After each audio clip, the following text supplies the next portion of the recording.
Control is looking for our first region liaison station, Alpha Bravo 1, Tango Charlie. Paul, please call and list any traffic.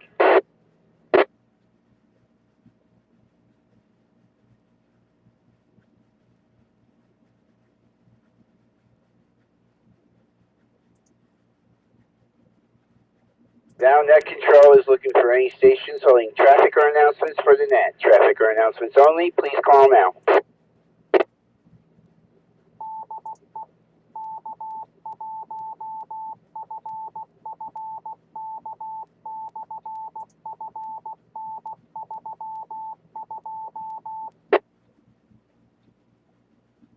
Now Net Control is looking for any and all stations with or without traffic for the Western Mass Traffic Net. Please call now. This is November 1, Alpha, November Delta, Doug in Munson. Commercial power, no traffic. Good afternoon, Peter, and good afternoon, Net. Here is November 1, November Hotel Tango, N1, NHT, Jason Battery, Mobile in the Albany area. No traffic, 80 degrees and raining.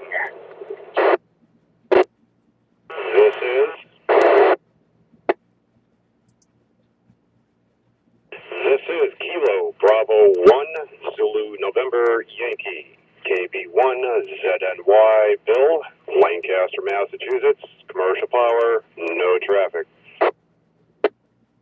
Here is Kilo Bravo 1 Fox Tango Scott and Coleraine. Commercial power, no traffic.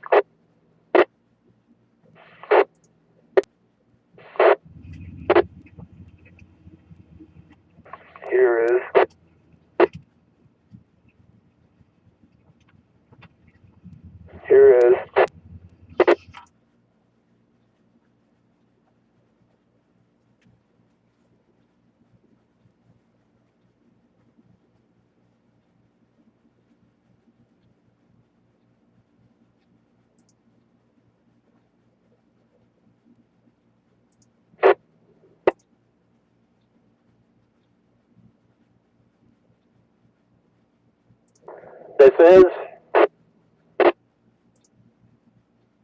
This is Kilo Charlie 1 Delta Alpha X-Ray, Dave in Springfield. Commercial power, no traffic. Good afternoon, Peter. Good afternoon to the net.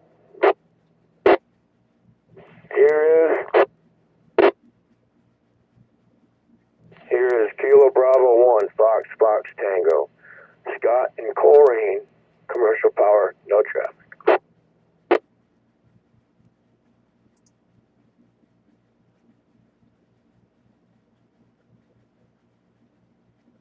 Net recognizes N1AND, good afternoon, Doug.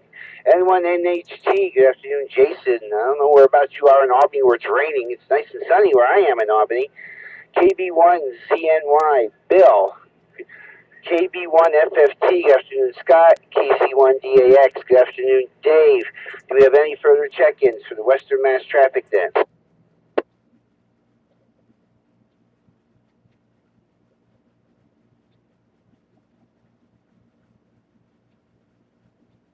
Today, August 6th, is National Disc Golf Day, National Jamaican Patty Day, National Root Beer Float Day, National Fresh Breath Day, National Wiggle Your Toes Day, National Mustard Day, and Mead Day. Any other last-minute check-ins for the Western Mass Traffic Net?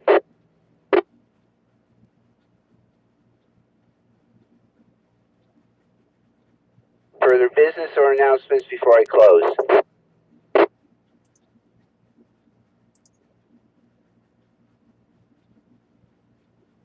That discloses the Western Mass Traffic Net.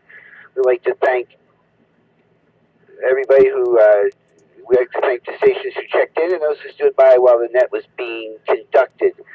The time now is 1:06 p.m. and I'd like to thank the Northern Berkshire Amateur Radio Club for the use of the repeater which I will now return back to regular amateur use. This is Kilo Delta 2, Juliet Kilo Victor, sighting 73, and have a good day.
EK2JKV.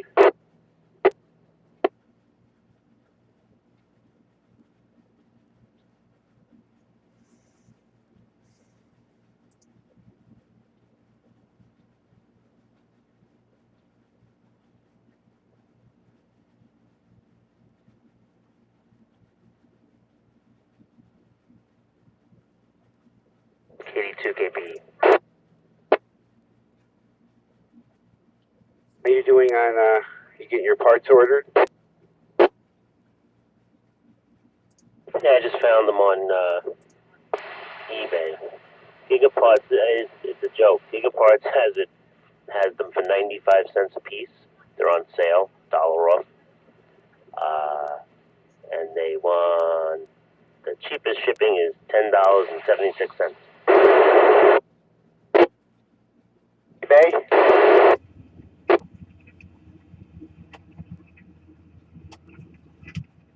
On eBay, you can get 2 for $5 free shipping, or 8 for $10.90 free shipping.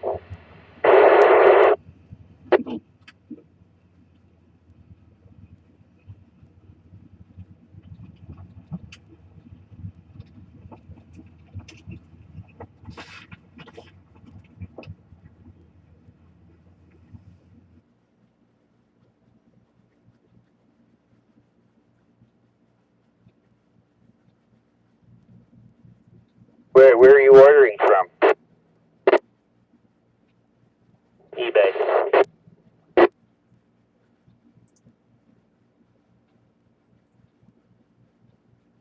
Right again, you have to give it a second on the analog side, or you cut off the first part of your conversation. eBay.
well, that's one part down.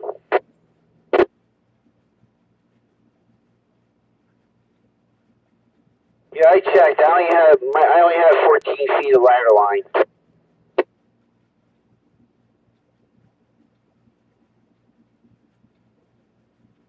No problem. I'll find something.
Wireman has 300 ohm stranded copper clad steel, 55 cents a foot.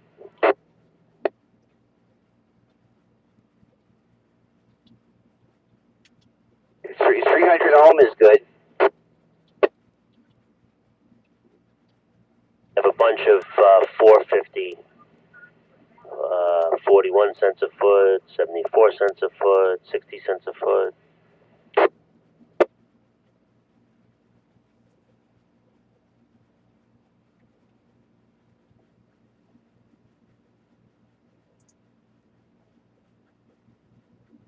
If you want to get the 450, get the 450. I mean, you're not going to be able to run this without a tuner anyway. The tuner should be able to tune it down. 10 cents a foot, you know, it would be $3.50 to get 300 ohm. That would probably be better, right?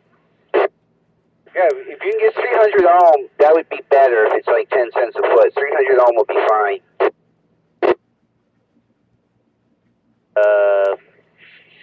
14 cent per foot difference. So, I mean, that's almost nothing. It's not like I'm buying hundreds of feet here.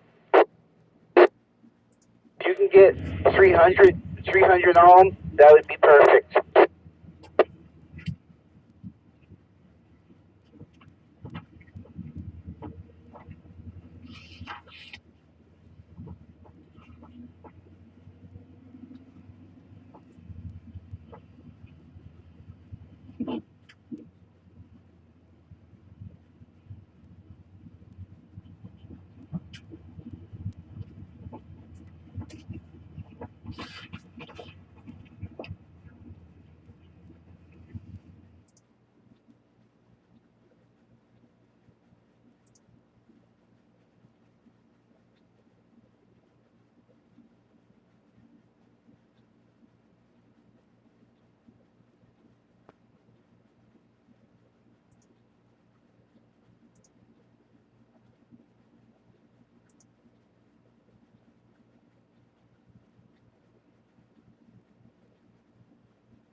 All right, Peter, I'm going to check in with you later. I got a couple things to do here. Got to mow the lawn and stuff like that.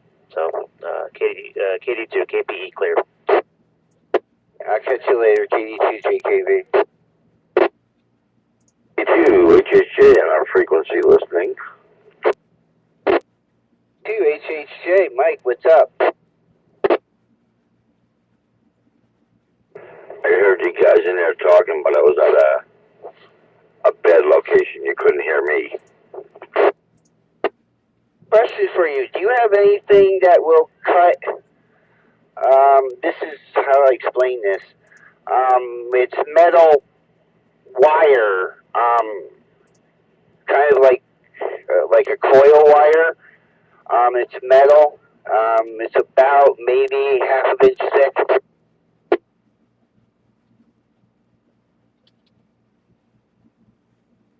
Or 4.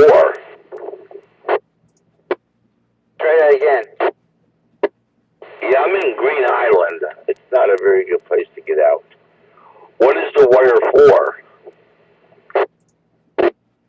I'm going to cut it into elements for a 2-meter beam. It's like, how do I explain it? It's wire, but it's just metal, a metal wire. There's no coating, there's no jacket on. It's about maybe a quarter of an inch thick wire, metal wire.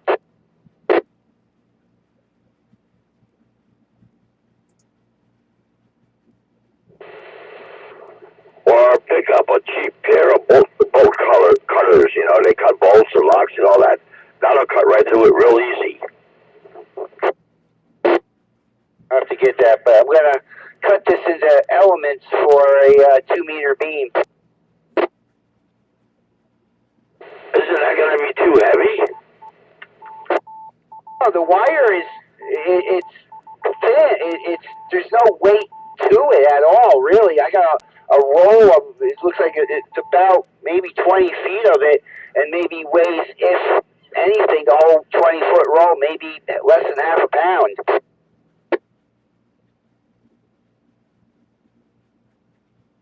Okay, maybe it must be aluminum wire then, probably.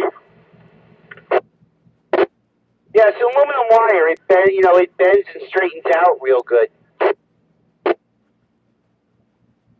Yeah, I would either get a pair of bolt cutters or cut it with a hacksaw. Cool. Thank you. But yeah, I'm going to make that, I'm going to build a 2-meter beam.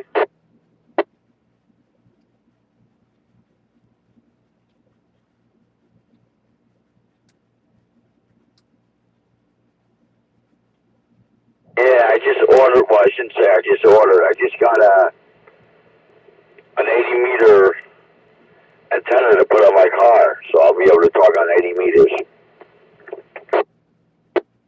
Cool. Somebody just, one of the hams just brought down a spool of 10-gauge wire for me for my 160-meter antenna. Something that big?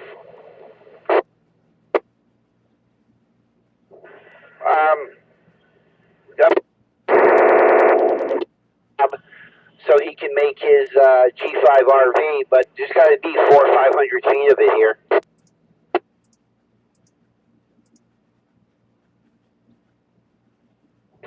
Like I say, I'm out mobile and I'm in Green Island going to a few garage sales, so I'll have to get back to you. KD2 HHA will be listening. We'll catch you later.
Kilo Charlie 1 Foxtrot Echo November, try.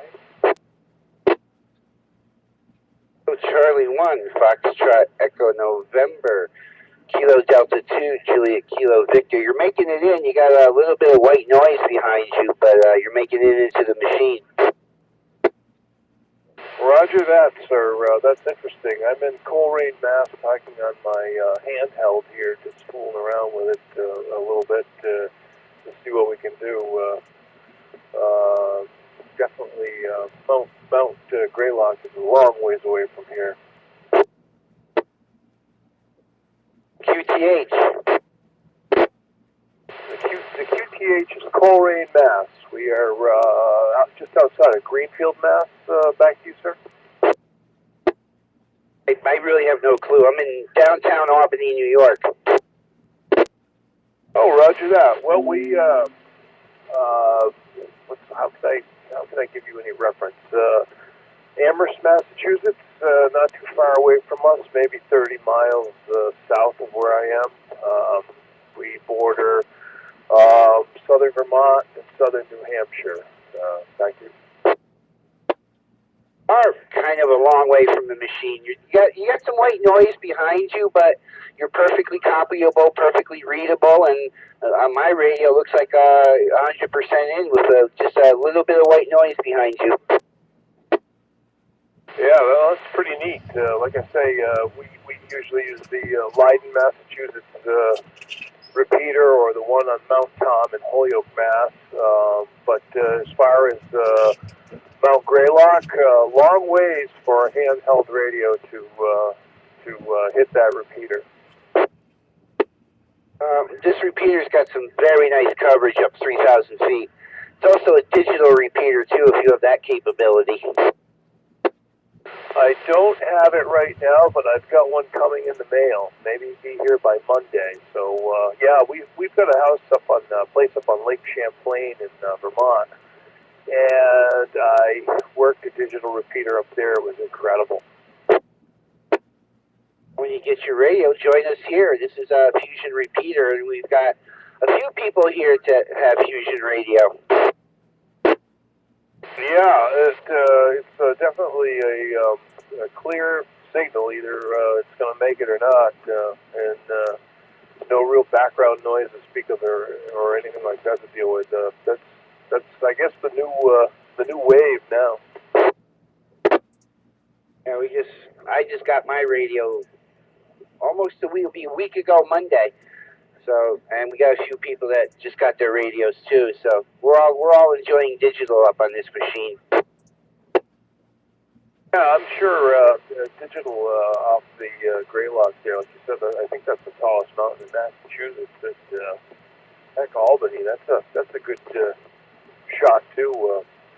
I was in Albany about 3 times in my life, but it seems like it's quite a trek from that mountain.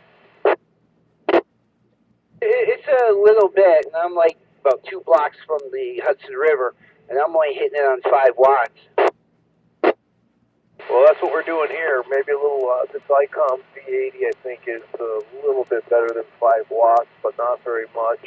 And I'm impressed with being able to hit that with the handheld here. And now you have another repeater to play on. Feel free to join us up here. We got a lot of good people up here. I've had some QSOs in the past. I have a radio Yaesu 2900 upstairs with a antenna on a piece of steel like cookie pan. Wife is not too interested in antennas here. I want to put one up in my shop down the road from here, but anyways, that hits the repeater quite well. I've talked to several people up in the Pittsfield area there with the radio upstairs, but I'm sitting on the porch here, like I say, with a handheld. I'm doing a very good job getting into the Greylock machine. You're certainly coming back here very good, very clear. No background noise. Perfect. It's good to hear me and my little 5 watts on my Yaesu FTM 3200. That definitely sounds good. Can't go wrong with Yaesu. I've got some like I say, that Yaesu upstairs. I've got another Yaesu coming, and I'm pretty impressed with their equipment. This is their new digital radio. Yeah, that's the one I've got. Just ordered it last week, and everybody and their brother wants one, so it's on. They had to get it out of somewhere else in the country, so it's supposedly supposed to be here Monday. Like 2 or 3 of us actually have this radio. Rob, KD2KPE has it. Darren, KD2LCH, me. So there's 3 or 4 of these radios on this repeater. Well, I'm certainly excited about keying up on it, that's for sure.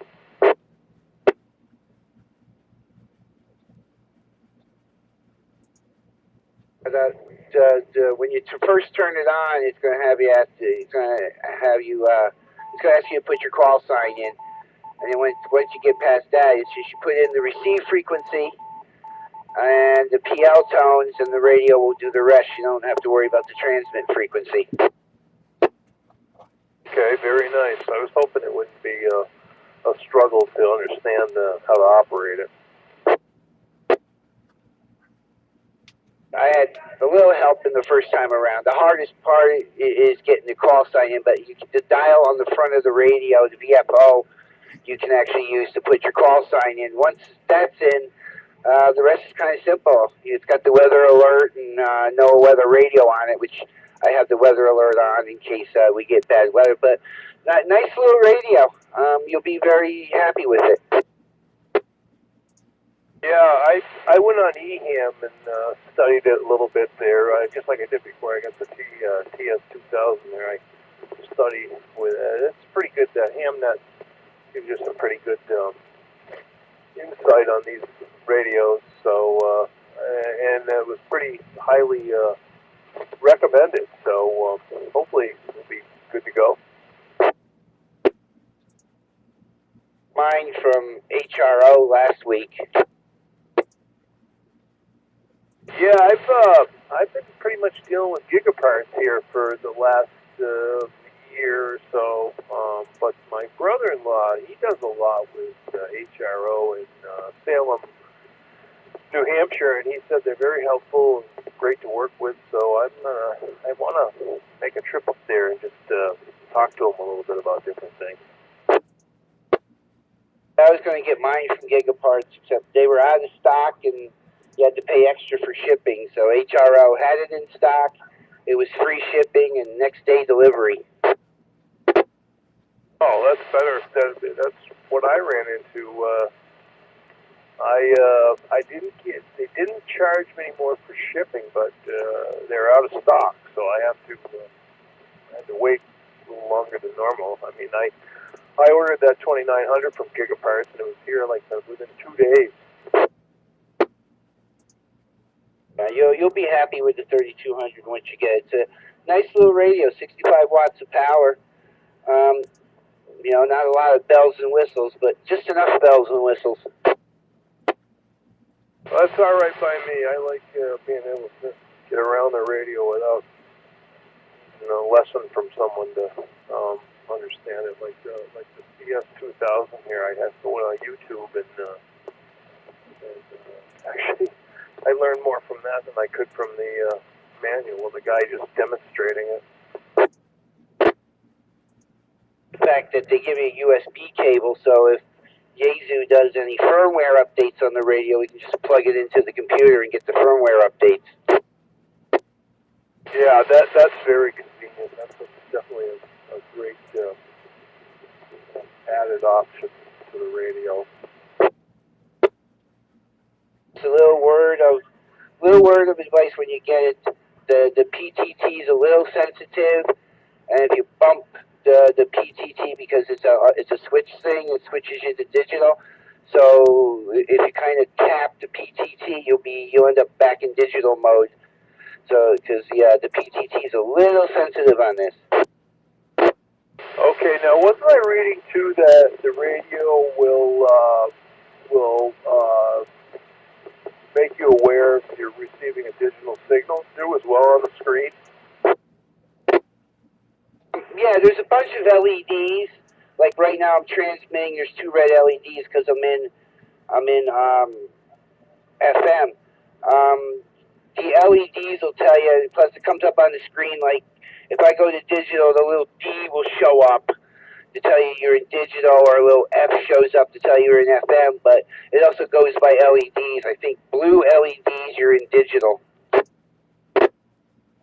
Okay. I thought I read something about that, but I haven't.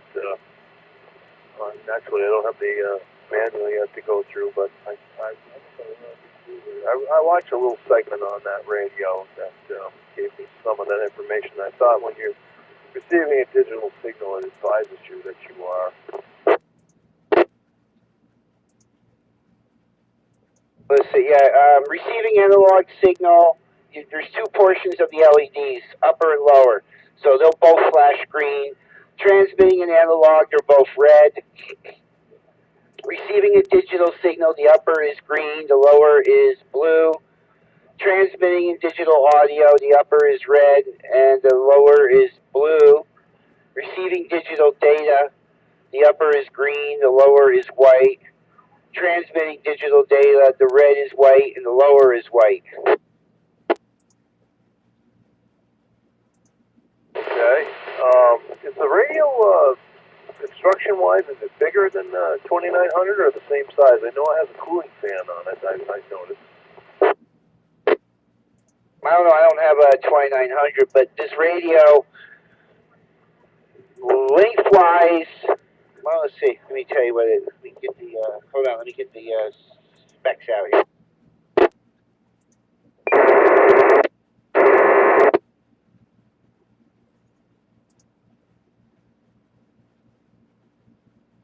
It's 6.1 inches.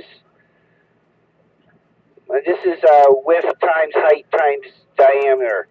So it's 6.1 inches times 1.7 inches times 6.1 inches. Okay, because I was thinking about putting it in my pickup truck, my company pickup truck, but I want to take. We don't use our repeater radios anymore, our UHF commercial radios there. So I wanted to take it out, and I was hoping that radio would go right back in its place. But the I forget what it is, TK. I can't remember what those Kenwoods are in my trucks. They're all repeater commercial radios, UHF. But I want to take that out, put that radio in, hopefully. Cooling fan on the bottom. It's also got air vent hole, or cooling fan on the back, and air vent holes on the bottom. So you want to make sure you keep a supply of air around it. It's also got a temperature button, so you can check the temperature inside the radio. Yeah, I've got that on this 2900 as well. The shows the temp on it. The 2900 doesn't have a cooling fan. It just has these great big snake fins, but it seems to have worked all right as far as using it here as a base. But I don't know if it was tucked underneath the dash how well it would do. That's a nice little radio. You can actually there's 4 buttons on the handset you can program to whatever you want to put on as far as controls on the radio. One of them's button, the button 4 is actually the weather channel, so you can listen to the weather radio if you want to. And the handset mic lights up separately. There's a little button on the side of it for the lamp for the handset. That's just like the 2900 that they kept that feature going with that new radio. Then I think you can change the color of the key to from the microphone. Now, this one you can't change the color; it's just red, but it's nice in the dark.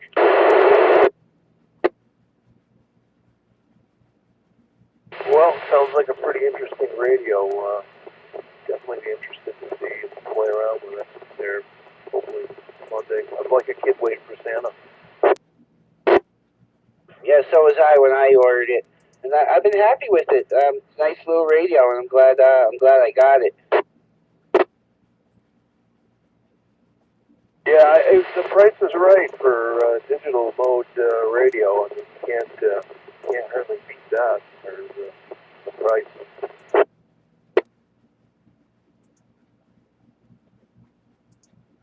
That's why I got it. I said a year ago when they were pushing this stuff that I'm not even going to bother with digital until I find one where the price is halfway decent. And this was the one.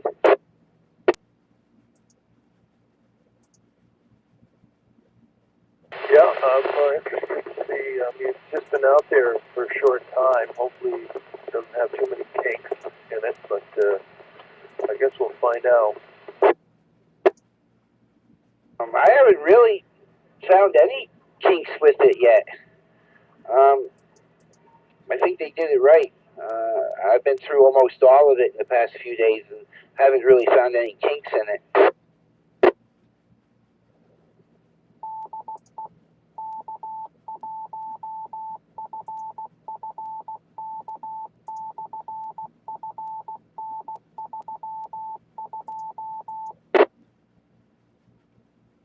Yeah, I like that front speaker as well. It's right on compared to this 2900. That was one of the big pluses for me. My other radio had a top speaker, so I'm glad this one has the front speaker. I only gotta like crank it up to 6 million decibels just to hear it. There was quite a write-up on that speaker system on that as far as the audio goes on eHam. They were all big on that, so definitely must be good. I think this radio just got introduced like in March of this year. Yeah, it doesn't take long. These radios, they just continue. They start with another, and they don't stick around long before they change them to something different. I think this one's going to be around a while since they put the ability to do firmware updates on it.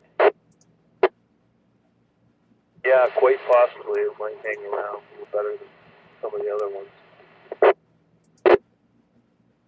KD2 GAKV for ID. KC1 at the end. So when you get it and get it hooked up, you'll have to jump up on here and we'll pop up on digital and see how it sounds. Definitely. I'll have to get your calls again there, call letters, and write that down here. I'm not on the porch on anything, but I'll try to get up with you again at some point here.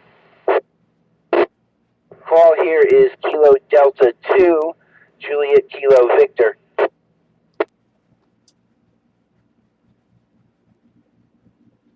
Okay, roger that. We've got it right.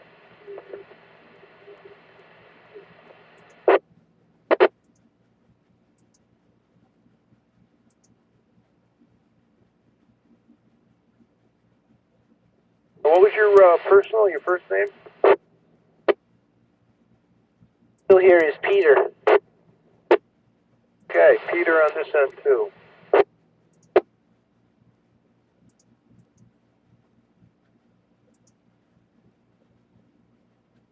Stand by just a minute. I'm gonna let me just run in. I got a little scratch paper here that I'm trying to scribe on with this half busted pencil. Stand by just a minute. I'll get something better to write with here that I can bring up to my desk.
Charlie 1 Foxtrot Echo November, back to the station in Albany.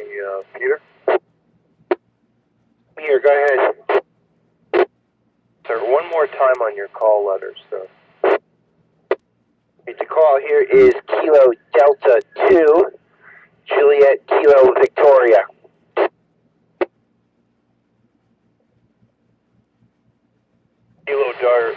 Kilo Delta 2, Juliet Kilo Victor. Roger, roger. Okay, it's official. I'll get you right down here right now in the log.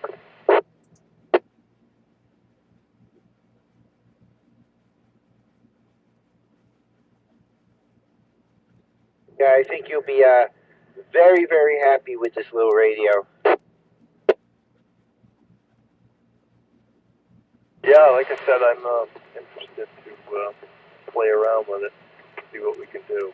I don't know, radio crazy anyways here, so like my wife says, I don't get the connection that you guys have to these things. So it's a calling. You gotta have it. It just comes to you.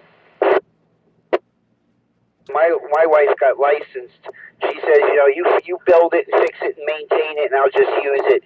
So she's got her tech license and she's studying for her general. I just actually got my general here. I had my tech for about a year, and I wanted to get on HF. My uncle was an old ham radio operator, and got me stuck on him back when I was a kid, and I wanted to be on HF more than anything else. So I got my general. Was it March? I guess March, and that's where I was really aiming for. But as it turns out, it seems like I fool around with a 2-meter more than anything else. My tech license in September of 2015, and got my general in January of 2016, and my wife got her tech license for her birthday in March of 2016. Well, it's a good hobby. I'm glad they kept it going. They dropped the code, which the old hammers, like my uncle, Bert, they're probably wouldn't even let me sit at the table with them now. But I think if they hadn't have done that, the hobby would have died right out. And so I think that was a fairly good move. So it's an interesting hobby. It's pretty neat to be able to talk around the world. Yeah, that's what kept me out of the hobby for so long. I mean, I come from the SW, the shortwave world and the CV world, and I just couldn't, deal with code at the time. That's why I didn't get it once they dropped the code. And I think the ARRL said a couple months ago, since they dropped the code, there has been a spike, an upward spike in people getting their licenses. Yeah, well, that definitely was an obstacle. I could send it pretty well, but I couldn't receive it very well. So I suppose with enough dedication, you could pass it. But as far as with me, it wasn't the most interesting part of the hobby that I was interested in. However, I do like the history of it, where it all started from. But I just as well for me that they dropped the code, definitely. In the defense, I now can do 15 words a minute on code because I practiced, after I got licensed, and I'm all about radio. I'm even licensed in GMRS, so I'm all about radio. Well, like I was saying, my uncle there, he was up in Brattleboro, Vermont, and he brought a lot of kids up through the ranks with ham radio, and I was one of them, and I was pretty interested in it. He took me down in the cellar there when I was in the 3rd grade and gave me a demonstration, and I was hooked ever since with the hobby, and it's always been interesting to me, that's for sure. Radio's always interested to me. I mean, coming from the shortwave world, moved into CB, and then life took a wrong direction, and I had to drop it for a while. But now I'm back into it. I got my HF rig is an ICOM 718. This is my first Yaesu I've owned, and I've got the fixings behind me here for a couple of projects. Building a 2-meter beam, and I'm going to build an antenna for 160. But I got 3 antennas up for HF, and I got the X Diamond 300 up for 2 meters. So my backyard's turned into an antenna farm. My wife loves it because she doesn't have to maintain anything. All she's got to do is jump on the radios and talk. I have to do all the maintenance and putting all this stuff together. KD2, JKV for ID. AC1 FEN. Well, she's got it made then. I'd love to have somebody stringing antennas up for me. I'd have them all poking out all over the place too, but not the case here. I've got a shop down in Bergeston, Mass, which is right on the southern Vermont border, and I've got a tower, and I'm going to put that up, and I guess I'll do a lot of my QSO work down there, and just keep this kind of limited up here in Coleraine, I guess.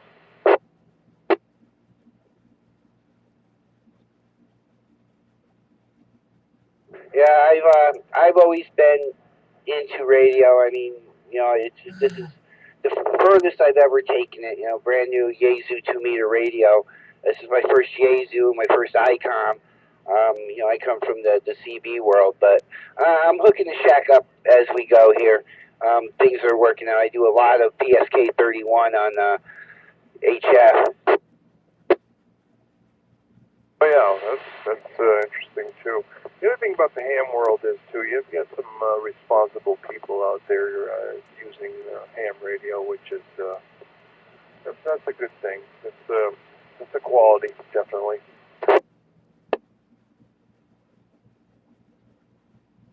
This is one of the few hobbies that are really in depth. You know, I got to know so much of space weather and propagation and building antennas and repairing radios and little projects like that. So I'm all about that, and my shack is getting bigger and better here as time goes on.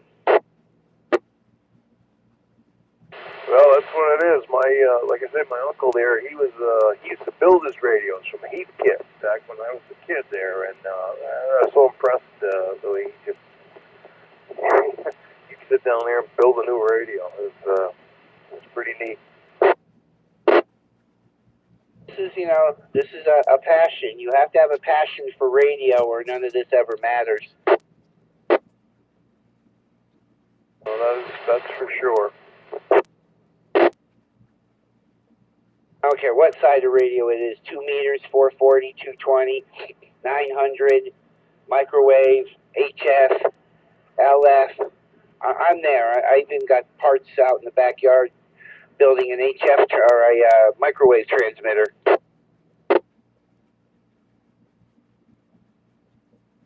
Well, that sounds like a project. Couple of dishes. One for receive, one for transmit. Couple of old transmitters out of a microwave oven.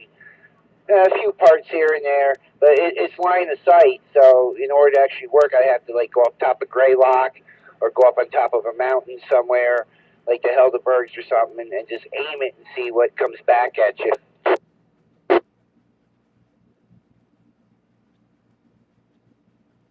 Oh, that sounds interesting.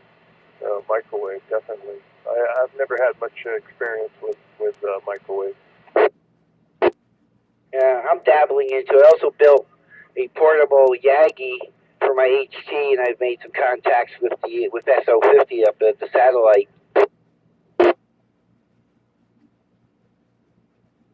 Well, that sounds fun too. It is. I mean, your passes are really quick, so there's not a lot of rag chewing. There's just grids, your call sign, grid square, and his call sign, your call sign, grid square 73. That's it. And the passes are probably 7-8 minutes. And you need a satellite tracking program so you know when the passes come over, so you can hit the satellite and can use the Doppler effects. There's like 3 or 4 frequencies you have to tune around to pick up the satellites, and it's all on your tech license. You can talk to the satellites on your tech license. It's the uplinks VHF and the downlinks are downlink is 144. It's UH or VHF, and the uplinks UHF. Okay, I follow you on that. Then, right, so the tech license, you can still do that. That's I didn't realize that. On a tech license, you can do everything above 30 megahertz. So you can do 6 meters, you can play with the satellites, you can play with microwave. Right, you get a little bit of the 10-meter band. Yeah, I follow that. You can play in 900 megahertz, 220 microwave. You get a lot to do on the tech license, just on your tech license.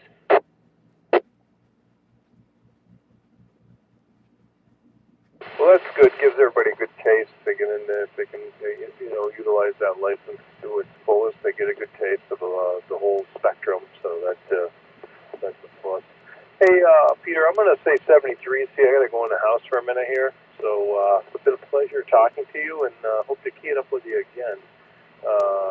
KD2JKB. This is KC1FEN, and stand by for your return, sir. Always a pleasure to talk to you. Don't be a stranger. Come on up here and rag shoe with us. There's a whole bunch of us up here usually. So we'll say 73, and have a good day, and catch you later. KD2, JKV will be clear.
KD2, JKV, listening.